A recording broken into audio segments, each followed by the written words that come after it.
One आज आम +3 fourth semester political science ऑनर्सर कोर पेपर 9 रो 10टी द्विमारिया क्वेश्चन एवं 10टी त्रिमारिया क्वेश्चन विथ आंसर डिस्कस करबा जहाँकि आपको परीक्षा उपयोगी अटे। वीडियो बाद स्क्रिप्ट न करी शेष पर्यंत देखंतु एवं यार पीडीएफ पाइबा मो डिस्क्रिप्शन में मोर व्हाट्सएप ग्रुप लिंक अच्छी ए क्लिक करके ग्रुप जॉइन हो जातु एवं मेसेज निश्चित रूपे करूँ। आउ कोर पेपर 8, 9, 10 रो प्लेलिस्ट लिंक अच्छी वीडियो गुड़िक देखि नियंतु। एबे आसंतु क्वेश्चन डिस्कस करबा। प्रथम क्वेश्चन कौन आसुची बलवंत राय मेहटा कमिटी कौन गोटे इंपोर्टेंट क्वेश्चन।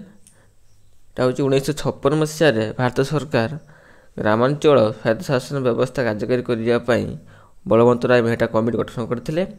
यह कमिटी 1958 मसीह 3 स्तरीय पंचायत राज व्यवस्था कार्य करने सुपारिश करथिला। जो आपको द्विमारिका देन मु 3 मारिका क्वेश्चन डिस्कस करी। नेक्स्ट क्वेश्चन कौन आसुची जो बड़का पद्धति कौन रेसिडेंशियल एप्रोच कौन। यहाँ हूँ कौन ना समाज मंगलर सर्वपुरातन पद्धति भाव यहाँ परिगणित होती। बड़कार अर्थ हूँ कौन ना समाज में बाद पड़ता व्यक्ति विशेष मंगल साधन करने।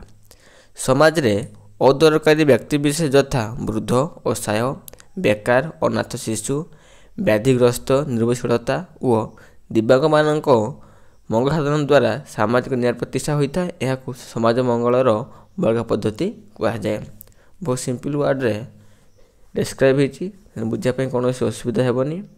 नेक्स्ट क्वेश्चन कौन आसुची नारी मंगल कौन वुमेन वेलफेयर कौन। यहाँ हूँ प्रत्येक राष्ट्र जनसंख्यार अधा हूँ नारी। पारंपरिक समाज व्यवस्था नारी माने अवहेलित और निष्पेषित थिले। गणतंत्र व्यवस्था उन्नति और समाज मंगल कार्य उद्रेक फल नारी मानकर उत्थान पाई राष्ट्र स्वतंत्र पदक्षेप नहीं था। यह नारी सशक्तिकरण कहुए। टी आइडिया टी कॉमन सेंस लगेले प्रत्येक द्विमारिका 3 मारिका क्वेश्चन आंसर अटेंड करहब। नारी मंगलटा कौन प्रथम गोटे आइडिया आसला मुझे बुझेदेली किसी पॉइंट प्लस निज मन किसी पॉइंट ऐड करहब। नेक्स्ट क्वेश्चन 4 कौन आसुची ई प्रशासन ई गवर्नेंस। यहाँ गोटे सिलेक्टेड क्वेश्चन मोस्ट इंपोर्टेंट। तो ई गवर्नेंस कौन ना ई गवर्नेंस हूँ एक प्रक्रिया जहाँद्वारा सरकार और विभिन्न प्रतिष्ठान मान सूचना और जोगाजोग कौशल व्यवहार कर सेवा और द्रव्य को नागरिक मान सहज स्वल्प समय मध्य प्रदान कर प्रक्रिया वैज्ञानिक ज्ञान कौशल व इंटरनेट व्यवहार कराए प्रशासनिक नीति और तथ्य जनसाधारण पाखे पहुँचा जाए। यहाँ हूँ ई गवर्नेंस। यहाँ हूँ कौन ना लोक मान सेवा और द्रव्य जोगाइवाई कार्य करए। आउ कौन ए कम समय होता है। सरकार विभिन्न प्रकार कार्यक्रम लोक मान पहुँचापी यहाँ बहुत सहायक करए। देन क्वेश्चन नंबर जा 5 को 5 क्वेश्चन कौन आसुची जो क्वेश्चन अच्छी निश्चित जनसेवा आईन पब्लिक सर्विस एग्रीमेंट एक्ट। यहाँ कौन यहाँ हूँ गारंटी एक्टा कौन जे पब्लिक सर्विस गारंटी एक्टा कौन। 2011 मसीह भारत सरकार निश्चित जनसेवा आईन प्रणीत करते। यह द्वारा कौन होता यह द्वारा नागरिक मानक समय भित्तिक द्रव्य और सेवा प्रदान करने समय भित्तिक समय निर्दिष्ट समय सेवा और द्रव्य प्रदान करने तत्संबंधी आपत्ति अभियोग प्रतिकार करने प्रावधान थिला। यह आईन को भारत सरकार नागरिक संबंध आईन मर्यादा प्रदान करते। यहाँ हूँ निश्चित जनसेवा आईन 2011 होता। ए कौन ना अल्प समय और निर्दिष्ट समय द्रव्य व सेवा लोक मान दिज्व ता सहित लोक मानकर जो अभियोग प्रतिक्रिया तार प्रतिकार और समाधान यही आईन को भारत सरकार कौन कले ना यही आईन को नागरिक संबंध आईन मर्यादा दी जाइथिला। नेक्स्ट क्वेश्चन जी अध्यादेश बा ऑर्डिनेंस। यहाँ हूँ कौन ना जिते बड़े व्यवस्थापिका अधिवेशन न थाए जिते बड़े व्यवस्थापिका अधिवेशन न थाए व्यवस्थापिका मान कौन संसद से समय कौन गुरुत्वपूर्ण नीति प्रणयन करने राष्ट्रपति आदेश जारी करते। स्वल्प म्यादी व्यवस्थापिका आधारित जरूरीकालीन व्यवस्था कहुए। याफल राष्ट्रपति कौन करेंगे जे स्वल्प म्यादी गोटे आईन बा गोटे नीति आणवे एक ଏକ ଜରୁରୀକାଳୀନ ବ୍ୟବସ୍ଥାରେ ରଖାଯିବ। ଏଇଟା ହେଉଛି ଏମର୍ଜେନ୍ସି ଟାଇମ୍ରେ, ଯାହାଦ୍ୱାରା କାର୍ଯ୍ୟପାଳିକା ବ୍ୟବସ୍ଥାପିକା ଉପରେ ନିୟନ୍ତ୍ରଣ ଜାରି କରିଥାଏ। ଦେନ୍ ନେକ୍ସଟ କ୍ୱେଶ୍ଚନ୍ ଯିବା, ଅମଲାତନ୍ତ୍ରର ଭୂମିକା କ'ଣ? ନା ଉତ୍ତମ ଶାସନ ପ୍ରଦାନ କ୍ଷେତ୍ରରେ, ଜନସେବା ପ୍ରଦାନ କ୍ଷେତ୍ରରେ ଅମଲାତନ୍ତ୍ରର ଭୂମିକା ବହୁତ ଅଧିକ ରହିଥାଏ। ଜନସେବା ପ୍ରଦାନ କରିବା ସରକାର ବିଭିନ୍ନ ନୀତି ନିୟମ ମଧ୍ୟ ପ୍ରଣୟନ କରିଥାନ୍ତି। ସମ୍ପୃକ୍ତ ନୀତିଗୁଡ଼ିକ ଲୋକମାନଙ୍କ ପାଖରେ ପହଞ୍ଚିବା ପାଇଁ ଅମଲାତନ୍ତ୍ରର ଭୂମିକା ଅଧିକ ଗୁରୁତ୍ୱପୂର୍ଣ୍ଣ। ସରକାରଙ୍କୁ ପରାମର୍ଶ ଦେବା, ଆପତ୍ତି ଅଭିଯୋଗ ଶୀଘ୍ର ସମାଧାନ କରିବା ଏବଂ ସରକାର ଜନସାଧାରଣଙ୍କ ମଧ୍ୟରେ ଯୋଗସୂତ୍ର ସ୍ଥାପନ କରିବା ହେଉଛି ଅମଲାତନ୍ତ୍ରର ଭୂମିକା। ଅମଲାତନ୍ତ୍ର ମାନେ କ'ଣ? ନା ବ୍ୟୁରୋକ୍ରାସି ବା ଯେଉଁ DM, SDM, BDO। Next question ଯିବା, ନାଲିଫିତା ବ୍ୟବସ୍ଥା, ରେଡ୍ ଟେପନିଜିମ୍। ଏଇଟା ହେଉଛି କ'ଣ? ନାଲିଫିତା ବ୍ୟବସ୍ଥା ହେଉଛି ନାଲିଫିତା ତତ୍ତ୍ୱ ଅମଲାତନ୍ତ୍ର ବ୍ୟବସ୍ଥାର ବିଳମ୍ବିତ ନୀତି। ଏଇଟା ହେଉଛି କ'ଣ? ନା ଲେଟ୍ ବା ବିଳମ୍ବିତ ନୀତିକୁ ବୁଝାଏ। ସରକାରଙ୍କ ନିଷ୍ପତ୍ତି କାର୍ଯ୍ୟକାରୀ କରାଇବାରେ ସରକାର କର୍ମଚାରୀମାନେ ଅହେତୁକ ବିଳମ୍ବ କରିଥାନ୍ତି। ଜନସାଧାରଣଙ୍କ ସମସ୍ୟା ସମାଧାନରେ ବିଳମ୍ବ କରିବା ଏବଂ କୌଣସି ନିର୍ଦ୍ଦିଷ୍ଟ ଫାଇଲକୁ ଦୀର୍ଘ ଦିନ ପକାଇ ରଖିବାକୁ ନାଲିଫିତା କୁହାଯାଏ। ଏହାଦ୍ୱାରା କର୍ମଚାରୀମାନେ ଦୁର୍ନୀତିରେ ଜଡ଼ିତ ହୋଇଥାନ୍ତି। ଏଇଟା ଗୋଟେ ଇମ୍ପୋର୍ଟାଣ୍ଟ କ୍ୱେଶ୍ଚନ୍ ଏବଂ ମୋଷ୍ଟ ଇମ୍ପୋର୍ଟାଣ୍ଟ କ୍ୱେଶ୍ଚନ୍। ନାଲିଫିତା ବ୍ୟବସ୍ଥା ଏଟା ହେଉଛି କ'ଣ? ନା ସରକାର ଯେଉଁ ପ୍ରକାର ନୀତି ନିୟମ କଲେ ତାକୁ ସରକାର ଅଫିସର ବା ଅମଲାତନ୍ତ୍ର ସେମାନେ କ'ଣ କଲେ? ନା ବିଳମ୍ବିତ କଲେ, ଫାଇଲ ଗୁଡ଼ିକ ଅଧିକ ସମୟ ରଖିଲେ, ଯାହାଫଳରେ କାର୍ଯ୍ୟଟି ହୋଇପାରେ ନାହିଁ, ଲୋକମାନେ ଦୁର୍ନୀତିରେ ଗ୍ରସ୍ତ ହୋଇଥାନ୍ତି। ଏଟାକୁ ଆମେ ନାଲିଫିତା ବ୍ୟବସ୍ଥା କହିଥାଉ। ନେକ୍ସଟ କ୍ୱେଶ୍ଚନ୍ ଯିବା, 9କୁ ଯିବା, କେନ୍ଦ୍ରୀୟ ଅନୁସନ୍ଧାନ ସଂସ୍ଥା ସେଣ୍ଟ୍ରାଲ ବ୍ୟୁରୋ ଅଫ୍ ଇନଭେଷ୍ଟିଗେସନ୍ କ'ଣ? ଇନଭେଷ୍ଟିଗେସନ୍ କ'ଣ? ଏଟା ହେଉଛି କ'ଣ? ଏଟା ହେଉଛି ଭାରତ ସରକାର ପ୍ରଶାସନିକ ବ୍ୟବସ୍ଥା ଏବଂ ଶାସନ ବ୍ୟବସ୍ଥାରେ ହେଉଥିବା ଦୁର୍ନୀତିକୁ ରୋକିବା ପାଇଁ 1963 ମସିହାରେ କେନ୍ଦ୍ରୀୟ ଅନୁସନ୍ଧାନ ସଂସ୍ଥା CBI ପ୍ରତିଷ୍ଠା ଲାଭ କରିଥିଲା। ସରକାରୀ ସ୍ତରରେ ହେଉଥିବା ଦୁର୍ନୀତି, ହତ୍ୟାକାଣ୍ଡ, ଠକେଇ ଇତ୍ୟାଦି ବିରୋଧରେ ତଦନ୍ତ କରିବା ପାଇଁ ଏହି ବ୍ୟବସ୍ଥା ଗ୍ରହଣ କରାଯାଇଛି।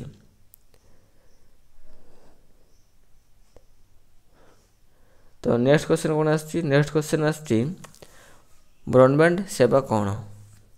ନା ଭାରତରେ ପ୍ରତ୍ୟେକ ଗ୍ରାମରେ ଗ୍ରାମ ପଞ୍ଚାୟତକୁ ସରକାର ସହଜୀକରଣ କରିବା ଏବଂ ନାଗରିକମାନଙ୍କୁ ପ୍ରଶାସନରେ ସାମିଲ କରିବା ହେଉଛି ବ୍ରଡବ୍ୟାଣ୍ଡ ସେବା ଏକ ଅଭିନବ ପ୍ରୟାସ। ଏଟା ହେଉଛି କ'ଣ?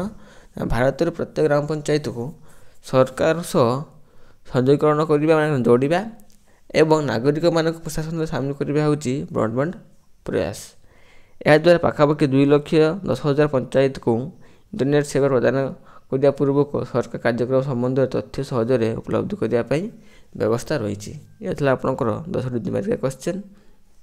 ମୋ ଡିସ୍କ୍ରିପ୍ସନ୍ ମୋର ହ୍ୱାଟ୍ସଆପ୍ ଗ୍ରୁପ୍ ଲିଙ୍କ୍ ଅଛି, ସେଟା ଜଏନ୍ ହୋଇଯାଆନ୍ତୁ ଏବଂ ନିଶ୍ଚିତ ରୂପେ ମେସେଜ୍ କରନ୍ତୁ। ମୁଁ PDFଟି ଅପଲୋଡ଼ ହୋଇକି ଅଛି ମଧ୍ୟ, ମୁଁ ମଧ୍ୟ PDFଟି ପୁଣି ଦେଇଦେବି।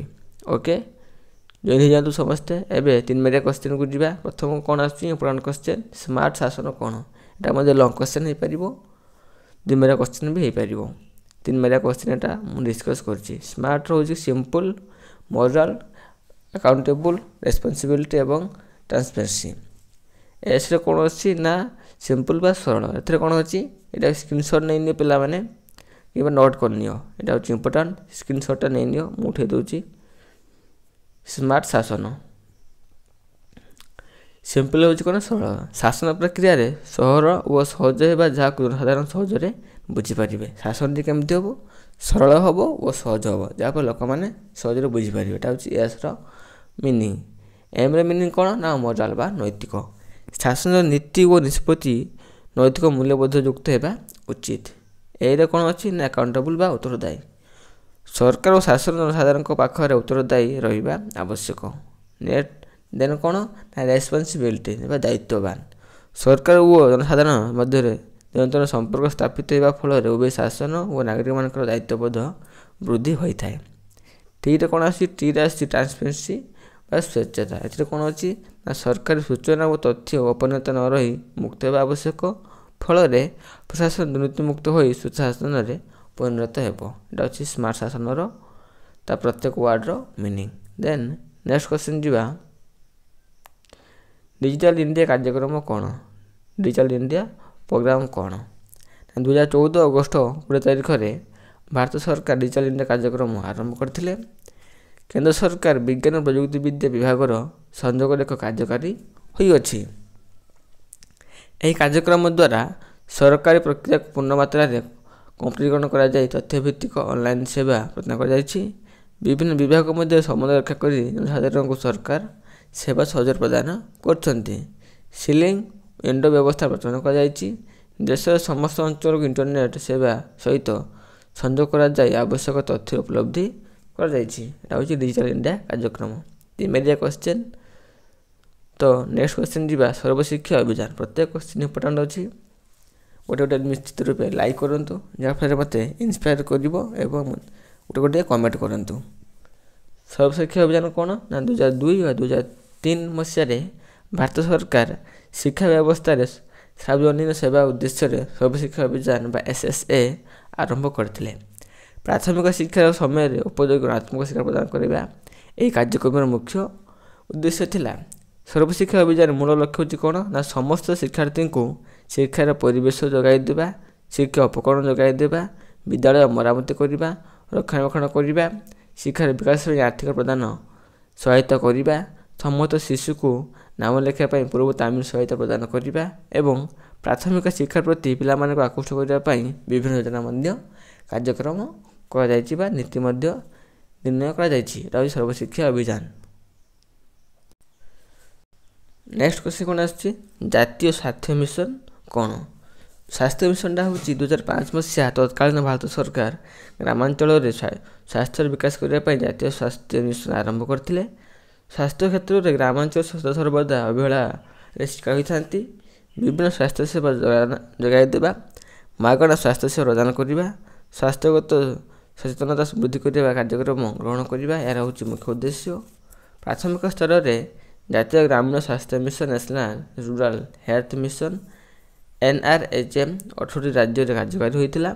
ଏହା ସହିତ ଏହି କାର୍ଯ୍ୟକ୍ରମ ମାଧ୍ୟମରେ ଆମ୍ବୁଲାନ୍ସ ସେବା, ମାତୃ ଓ ଶିଶୁ ସ୍ୱାସ୍ଥ୍ୟ ସୁରକ୍ଷା, ମାଗଣା ଔଷଧ ଏବଂ ଟିକାକରଣ ବ୍ୟବସ୍ଥା ମଧ୍ୟ କାର୍ଯ୍ୟକାରୀ ହୋଇଛି। ଏଇଟା ହେଉଛି ଜାତୀୟ ସ୍ୱାସ୍ଥ୍ୟ ମିଶନ, ଯାହାକି 2005 ମସିହାରେ ଆରମ୍ଭ ହୋଇଥିଲା। ଏଇଟା ହେଉଛି ଯେଉଁ ଗ୍ରାମାଞ୍ଚଳର ଲୋକମାନେ ଅଛନ୍ତି ତାଙ୍କର କେମିତି ହେଲ୍ଥ ଡେଭଲପ୍ ହୋଇପାରିବ ସେଥିପାଇଁ 18ଟି ରାଜ୍ୟରେ ମଧ୍ୟ ଏହା କାର୍ଯ୍ୟକାରୀ ହୋଇଛି। ଏଥିରେ ଆମ୍ବୁଲାନ୍ସ, ମାତୃ ଓ ଶିଶୁ ସ୍ୱାସ୍ଥ୍ୟ ସୁରକ୍ଷା, ମାଗଣା ଔଷଧ, ଟିକାକରଣ ଏସବୁ ମଧ୍ୟ ଯୋଗାଇ ଦିଆଯାଉଛି। ନେକ୍ସଟ କ୍ୱେଶ୍ଚନ୍, ଖାଦ୍ୟ ସୁରକ୍ଷା ଆଇନ କ'ଣ? ଭାରତ ସରକାର ପ୍ରଥମ ଥର ପାଇଁ 2011 ମସିହା ଡିସେମ୍ବର 11 ତାରିଖରେ ଜାତୀୟ ଖାଦ୍ୟ ସୁରକ୍ଷା ଆଇନ ଫୁଡ୍ ସିକ୍ୟୁରିଟି ଆକ୍ଟ ସଂସଦରେ ଉପସ୍ଥାପିତ କରିଥିଲେ ଏବଂ ରାଷ୍ଟ୍ରପତିଙ୍କ ଅନୁମୋଦନରେ 2013 ମସିହାରୁ ଏହା କାର୍ଯ୍ୟକାରୀ ହୋଇଛି। ଏହି ଆଇନର ମୂଳ ଲକ୍ଷ୍ୟ ହେଉଛି କ'ଣ ନା ଖାଦ୍ୟ ସାମଗ୍ରୀର ସୁଷମ ବଣ୍ଟନ ମାଧ୍ୟମରେ ପ୍ରତ୍ୟେକ ଲୋକକୁ ଉପଲବ୍ଧି କରାଯାଇପାରିବ। ଆଉ କ'ଣ ନା ଗରିବ ସୀମାରେଖା ତଳେ ଥିବା ଜନସାଧାରଣ ରେସନ କାର୍ଡ଼ ମାଧ୍ୟମରେ ଖାଦ୍ୟ ସୁରକ୍ଷା ସୁନିଶ୍ଚିତ ପାଇପାରିବେ। ଦେଶରୁ ଗରିବ ହଟାଇବା, ଅପପୁଷ୍ଟି ଦୂର କରିବା ଏବଂ ଜୀବନଧାରଣର ମାନ ନିର୍ଦ୍ଧାରଣ କରିବା ଏହାର ହେଉଛି ମୂଳ ଲକ୍ଷ୍ୟ। ଦେନ୍ ନେକ୍ସଟ କ୍ୱେଶ୍ଚନ୍ ଯିବା, ଗଣତାନ୍ତ୍ରିକ ବିକେନ୍ଦ୍ରୀକରଣ କ'ଣ? ଡେମୋକ୍ରେସି ଡିସେଣ୍ଟ୍ରାଲାଇଜେସନ୍ କ'ଣ? ଏଟା ହେଉଛି ଗଣତାନ୍ତ୍ରିକ ବିକେନ୍ଦ୍ରୀକରଣ ଅର୍ଥ ହେଉଛି କ'ଣ ନା କେନ୍ଦ୍ର, ରାଜ୍ୟ ଓ ସ୍ଥାନୀୟ ସରକାରଙ୍କ ମଧ୍ୟରେ ଶାସନ କ୍ଷମତାକୁ ଗଣତାନ୍ତ୍ରିକ ଉପାୟରେ ବଣ୍ଟନ କରିବା। ଏହି ବ୍ୟବସ୍ଥା ଦ୍ୱାରା ସ୍ଥାନୀୟ ସମସ୍ୟା ସଠିକ୍ ସମାଧାନ କରିବା ସହିତ ସ୍ଥାନୀୟ ନେତୃତ୍ୱର ସୃଷ୍ଟି ମଧ୍ୟ ହୋଇଥାଏ। ଭାରତର ଗ୍ରାମାଞ୍ଚଳରେ ପ୍ରଚଳିତ ସ୍ଥାନୀୟ ସ୍ୱାୟତ୍ତ ଶାସନ ଓ ପଞ୍ଚାୟତିରାଜ ବ୍ୟବସ୍ଥା ସହରାଞ୍ଚଳ ସ୍ୱାୟତ୍ତ ଶାସନ ରୂପେ ଗଠିତ ବିଜ୍ଞାପିତ ଅଞ୍ଚଳ ପରିଷଦ, ପୌରପାଳିକା ଓ ନିଗମ ପ୍ରଚେଷ୍ଟା ଦ୍ୱାରା ଗଣତାନ୍ତ୍ରିକ ବିକେନ୍ଦ୍ରୀକରଣ ବ୍ୟବସ୍ଥା କାର୍ଯ୍ୟକାରୀ ହୋଇଅଛି। ଶାସନ ସର୍ବନିମ୍ନ ସ୍ତରରେ ଲୋକମାନଙ୍କୁ ଅଂଶଗ୍ରହଣ ସୁବିଧା ସୁଯୋଗ ମଧ୍ୟ ଦିଆଯାଉଛି। ନେକ୍ସଟ କ୍ୱେଶ୍ଚନ୍, ଗୋଷ୍ଠୀ ଉନ୍ନୟନ ଅଧିକାର ବ୍ଲକ ଡେଭଲପମେଣ୍ଟ ଅଫିସର ବା ମଣ୍ଡଳ ଉନ୍ନୟନ ଅଧିକାର BDOଙ୍କ କାର୍ଯ୍ୟର ବିଷୟରେ ଲେଖ। ପଞ୍ଚାୟତ ସମିତିର କାର୍ଯ୍ୟନିର୍ବାହୀ ଅଧିକାରୀ ହେଉଛନ୍ତି BDO ବା ଗୋଷ୍ଠୀ ଉନ୍ନୟନ ଅଧିକାରୀ। ଏଟା ଗୋଟେ ସର୍ଟ କ୍ୱେଶ୍ଚନ୍। ଯେଉଁ ପଞ୍ଚାୟତ ସମିତିର ମୁଖ୍ୟ କାର୍ଯ୍ୟନିର୍ବାହୀର ମୁଖ୍ୟ କିଏ ନା BDO। ଏଟା ଗୋଟେ ମୋଷ୍ଟ ଇମ୍ପୋର୍ଟାଣ୍ଟ ସର୍ଟ କ୍ୱେଶ୍ଚନ୍। ସାଧାରଣତଃ ରାଜ୍ୟ ପ୍ରଶାସନିକ ସେବା ଅଧିକାରୀ ଏହି ପଦବୀରେ ରାଜ୍ୟ ସରକାରଙ୍କ ଦ୍ୱାରା ନିଯୁକ୍ତ ହୋଇଥାନ୍ତି। ଏଟା ହେଉଛି ଷ୍ଟେଟ୍ ଗଭର୍ଣ୍ଣମେଣ୍ଟ ପୋଷ୍ଟିଂ ଦେଇଥାଏ କେଉଁଟାକୁ ନା BDOଙ୍କୁ। ପଞ୍ଚାୟତ ସମିତିର ସମସ୍ତ ଉନ୍ନତିମୂଳକ କାର୍ଯ୍ୟ କରି ତାଙ୍କ ତତ୍ତ୍ୱାବଧାନରେ କାର୍ଯ୍ୟକାରୀ କରାଇବା। ବ୍ଲକ ସ୍ତରୀୟ ସମସ୍ତ କର୍ମଚାରୀ ତାଙ୍କ ଦ୍ୱାରା ନିୟନ୍ତ୍ରିତ ହୋଇଥାନ୍ତି। ପଞ୍ଚାୟତ ସମିତି ବାର୍ଷିକ ଆୟବ୍ୟୟ ଅଟକଳ ପ୍ରସ୍ତୁତ କରିବା ଓ ସମସ୍ତ ଉନ୍ନତି କାର୍ଯ୍ୟକୁ ସେ ତଦାରଖ କରିଥାନ୍ତି। ପ୍ରାଥମିକ ଶିକ୍ଷାର ପ୍ରସାର, ସ୍ୱାସ୍ଥ୍ୟସେବା ବ୍ୟବସ୍ଥା, ଜନମୃତ୍ୟୁ ହିସାବ ରଖିବା ତାଙ୍କର କାର୍ଯ୍ୟ ହୋଇଥାଏ। ବନ୍ୟା, ବାତ୍ୟା, ମରୁଡ଼ି, ଅନ୍ୟାନ୍ୟ ପ୍ରାକୃତିକ ବିପର୍ଯ୍ୟୟରେ ସେ ଲୋକମାନଙ୍କୁ ସାହାଯ୍ୟ କରିଥାନ୍ତି। ଆଉ କ'ଣ ନା ବ୍ଲକ ତଥା ପଞ୍ଚାୟତ ସମିତିର ଉନ୍ନତିମୂଳକ କାର୍ଯ୍ୟରେ କାର୍ଯ୍ୟଦକ୍ଷତା ଓ କର୍ତ୍ତବ୍ୟନିଷ୍ଠା ପାଇଁ ତାଙ୍କୁ ସୁଯୋଗ ଦିଆଯାଇଥାଏ ଏବଂ ସେ ମଧ୍ୟ କାର୍ଯ୍ୟ କରିଥାନ୍ତି। ଦେନ୍ ନେକ୍ସଟ କ୍ୱେଶ୍ଚନ୍ ଯିବା, ଲୋକନୀତିର ଅର୍ଥ କ'ଣ? ଲୋକନୀତି ହେଉଛି ମୂଳ ଉଦ୍ଦେଶ୍ୟ ହେଉଛି କ'ଣ ନା ଭବିଷ୍ୟତ କାର୍ଯ୍ୟଧାରାକୁ ସ୍ଥିର କରିବା, ଫ୍ୟୁଚର କାର୍ଯ୍ୟକୁ ସେମାନେ ସ୍ଥିର କରିଥାନ୍ତି। ଅନ୍ୟ ଅର୍ଥ ଲୋକନୀତିର ଲକ୍ଷ୍ୟ ହେଉଛି ଉତ୍ତରଦାୟୀ ଶାସନ ବ୍ୟବସ୍ଥାକୁ ପ୍ରଣୟନ କରିବା। ସାଧାରଣତଃ ଲୋକନୀତି ବା ସରକାର ନୀତି ହେଉଛି ଏକ ନିର୍ଦ୍ଦେଶାବଳୀ ଯାହାକୁ ଅନୁସରଣ କରି ନିଷ୍ପତ୍ତି ଗ୍ରହଣ କରାଯାଏ। ଲୋକନୀତି ହେଉଛି ସରକାର ପ୍ରସ୍ତାବିତ କାର୍ଯ୍ୟଧାରା ଯାହା ମାଧ୍ୟମରେ ସାଧାରଣଙ୍କ ଉନ୍ନତି ପାଇଁ ନିଷ୍ପତ୍ତି ନେଇଥାନ୍ତି। ଲୋକନୀତି ମାଧ୍ୟମରେ ସରକାର ସାମାଜିକ, ଅର୍ଥନୈତିକ ଓ ରାଜନୈତିକ ବିକାଶ ସାଧନ କରିଥାନ୍ତି। ସାଧାରଣଙ୍କ ମୌଳିକ ସମସ୍ୟା ଓ ଦାବିଗୁଡ଼ିକ ଅନୁସରଣ କରାଯାଏ, ନିଷ୍ପତ୍ତି ଗ୍ରହଣ ମଧ୍ୟ କରାଯାଏ, କାର୍ଯ୍ୟପନ୍ଥା ଗ୍ରହଣ କରାଯାଏ, ତାକୁ ଲୋକନୀତି କୁହାଯାଏ। କ'ଣ କହିଲା ଏଟାକୁ ମୁଁ ପୁଣି ଥରେ ପଢ଼ି ଦେଉଛି ଯେ ଲୋକମାନଙ୍କ ଯେଉଁ ମୌଳିକ ସମସ୍ୟା ଓ ଦାବିଗୁଡ଼ିକ ଅନୁସରଣ କରାଯାଏ, ନିଷ୍ପତ୍ତି ଆକାରରେ ପ୍ରକାଶ କରାଯାଏ, କାର୍ଯ୍ୟକାରୀ କରିବା ପାଇଁ କାର୍ଯ୍ୟପନ୍ଥା ଗ୍ରହଣ କରିବାକୁ ଲୋକନୀତି କୁହାଯାଏ। ଦେନ୍ ନେକ୍ସଟ କ୍ୱେଶ୍ଚନ୍ ଯିବା, ଅମଲାତାନ୍ତ୍ରିକ ନିରପେକ୍ଷତା କ'ଣ? ନା ଅମଲାତନ୍ତ୍ର ନିରପେକ୍ଷତା ଅର୍ଥ ହେଉଛି କେବଳ ରାଜନୈତିକ ନିରପେକ୍ଷତା ନୁହେଁ, ମାତ୍ର ସରକାର ଯେଉଁ ଦଳରେ ହେଉଛନ୍ତି ସହଯୋଗ କରିବାକୁ ପ୍ରଶାସନ ନିରପେକ୍ଷ ନୀତି କୁହାଯାଏ। ଅମଲାତନ୍ତ୍ର ଅର୍ଥ ହେଉଛି କ'ଣ ଯେ କେବଳ ରାଜନୈତିକ ନିରପେକ୍ଷତା ନୁହେଁ, ମାତ୍ର ସରକାର ଯେଉଁ ଦଳର ହେଉ ପଛେ ସହଯୋଗ କରିବାକୁ ପ୍ରଶାସନର ନିରପେକ୍ଷତା ନୀତି କୁହାଯାଏ। ପ୍ରଶାସନର ନିରପେକ୍ଷତା ଅର୍ଥ ହେଉଛି କ'ଣ ସ୍ୱାଧୀନ ଭାବେ କୌଣସି ନିଷ୍ପତ୍ତି ନେବା ବା ହସ୍ତକ୍ଷେପ କରିବା ସହିତ ପ୍ରଶାସନିକ କାର୍ଯ୍ୟ ସମ୍ପାଦନ କରିବାକୁ ବୁଝାଏ। ହସ୍ତକ୍ଷେପ ରହିତ ପ୍ରଶାସନିକ ସେବା, ସ୍ୱାଧୀନ ନିଷ୍ପତ୍ତି ଗ୍ରହଣ କରିବା ଅମଲାତନ୍ତ୍ରର କାର୍ଯ୍ୟ ଅଟେ। ଅମଲାତନ୍ତ୍ର ଏକ ସ୍ଥାୟୀ ସଂସ୍ଥା, ଅପରପକ୍ଷରେ ନିର୍ବାଚିତ ସରକାର ଏକ ଅସ୍ଥାୟୀ ସଂସ୍ଥା, ତେଣୁ ଅମଲାତନ୍ତ୍ରର ନିରପେକ୍ଷତା ଅପରିହାର୍ଯ୍ୟ ଅଟେ। ଦେନ୍ ନେକ୍ସଟ କ୍ୱେଶ୍ଚନ୍ ଯିବା, 10 ନମ୍ବର କ୍ୱେଶ୍ଚନ୍ କ'ଣ ଆସୁଛି ନା 73ତମ ସମ୍ବିଧାନ ସଂଶୋଧନ ଆଇନ କ'ଣ? ପଞ୍ଚାୟତ ବ୍ୟବସ୍ଥାକୁ ଅଧିକ ସୁଦୃଢ଼ କରିବା ପାଇଁ 1942 ମସିହାରେ ଏକ ସମ୍ବିଧାନ ସଂଶୋଧନ ବିଲ୍ ଆଗତ ହୋଇଥିଲା। ଏହି ବିଲ୍ 1943 ମସିହା ଏପ୍ରିଲ 20 ତାରିଖରେ ଆଇନ ପରିଣତ ହୋଇ କାର୍ଯ୍ୟକାରୀ ହେଉଛି। ଏହି ଆଇନ ଦ୍ୱାରା ପଞ୍ଚାୟତ ବ୍ୟବସ୍ଥା ଅଧିକ ସୁଦୃଢ଼ ଓ ଶକ୍ତିଶାଳୀ ହୋଇଥିଲା। ଏହି ଆଇନର ବିଶେଷତ୍ୱ ହେଉଛି କ'ଣ ନା ସମଗ୍ର ଦେଶରେ ଏକ ପ୍ରକାର ତ୍ରିସ୍ତରୀୟ ପଞ୍ଚାୟତ ବ୍ୟବସ୍ଥା ପ୍ରଚଳନ ଓ ଏହାର କାର୍ଯ୍ୟକାଳ ମଧ୍ୟ 5 ବର୍ଷ। ମୋଟ ନିର୍ବାଚିତ ଶାସନ ସଂଖ୍ୟାର 1/3 ସ୍ଥାନ ମହିଳାମାନଙ୍କ ପାଇଁ ସଂରକ୍ଷିତ ଏବଂ ଜନସଂଖ୍ୟା ଅନୁସାରେ ଅନୁସୂଚିତ ଜାତି ଓ ଜନଜାତି ପାଇଁ ସ୍ଥାନ ସଂରକ୍ଷିତ। ସମ୍ବିଧାନ 243(6) ଅନୁସାରେ ଏକାଦଶ ଅନୁସୂଚୀରେ ବର୍ଣ୍ଣିତ 29ଟି ବିଷୟ ଉପରେ ପଞ୍ଚାୟତ ସଂସ୍ଥାମାନଙ୍କର କ୍ଷମତା ଓ ଦାୟିତ୍ୱ ପ୍ରଦାନ କରାଯାଇଛି। ଆର୍ଟିକିଲ କେତୋଟି ଅଛି ତାଙ୍କର? ଆର୍ଟିକିଲ ହେଉଛି 243(6). କେତୋଟି ବିଷୟ? 29ଟି ବିଷୟ। ଏଟା ଗୋଟେ MCQ। ଆଉ କ'ଣ ରହିଲା ନା ଏଥିରେ ଏହି ଆଇନରେ ମଧ୍ୟ ପ୍ରତ୍ୟେକ ରାଜସ୍ୱ ଗ୍ରାମର ପଲ୍ଲୀ ସଭା ଓ ପ୍ରତ୍ୟେକ ଗ୍ରାମ ପଞ୍ଚାୟତର ଗ୍ରାମସଭା ଗଠନ କରିବା ପାଇଁ ମଧ୍ୟ ସ୍ଥିର କରାଯାଇଛି। ଏହା ଥିଲା ଆପଣଙ୍କର 10ଟି 2 ମାର୍କିଆ ପ୍ଲସ୍ 10ଟି 3 ମାର୍କିଆ କ୍ୱେଶ୍ଚନ୍ ଯାହା ମୁଁ ଡିସ୍କସ୍ କରିଦେଲି। ନିଶ୍ଚିତ ରୂପେ ଗୋଟିଏ କମେଣ୍ଟ କରନ୍ତୁ। Thank you all.